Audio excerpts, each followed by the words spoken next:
Captain Vijayakanth அவர்களுடைய மரணம் தான் ஒரு தாங்க முடியாத பேரிழப்பாகவும் ஒரு மிகப்பெரிய வெற்றிடத்தையும் பாத்தீங்கன்னா இந்த இழப்பு ஏற்படுத்திருக்குன்னு தான் சொல்லணும். காலையில பாத்தீங்கன்னா தீவுத்திடல்ல மக்களோட பார்வைக்காக வைக்கப்பட்டிருந்தது.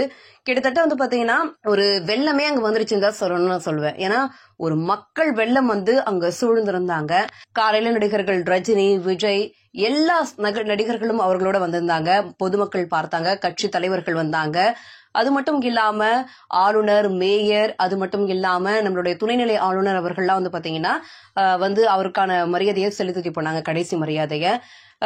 அஜித் அவர்கள்லாம் பாத்தீங்கன்னா தொலைபேசி மூலமா அவருக்கு தன்னுடைய கடைசி மரியாதையையும் அது மட்டும் இல்லாம அந்த குடும்பத்துக்கு ஆறுதலையும் சொல்லிட்டு போனாங்க. அதுக்கப்புறம் 2 மணி அளவுல பாத்தீங்கன்னா அவருடைய ஊர்வலம் நடந்தது, இறுதி ஊர்வலம். அதுல மக்கள் பாத்தீங்கன்னா ஒரு மக்கள் வெள்ளத்துல அவர் மிதந்துகிட்டே போனார் தான் சொல்லணும்.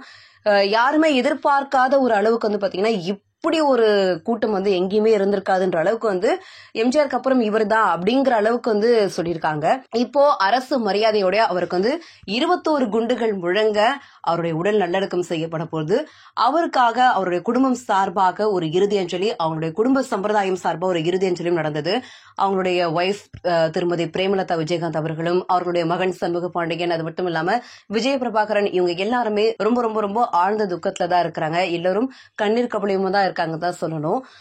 நீங்களும் விஜயகாந்தை கண்டிப்பா மிஸ் பண்ணுவீங்க, அது எங்களுக்கும் தெரியும்.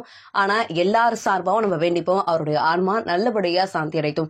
இருக்கும்போது அவருடைய உடல்நலம் நிறையவே பாதிக்கப்பட்டு நிறைய பாத்தீங்கன்னா கஷ்டப்பட்டு இருப்பாரு. இறக்கும் போதாவது அவர் பாத்தீங்கன்னா நிம்மதியா இருக்கட்டும் அப்படின்னு தான் சொல்லணும்.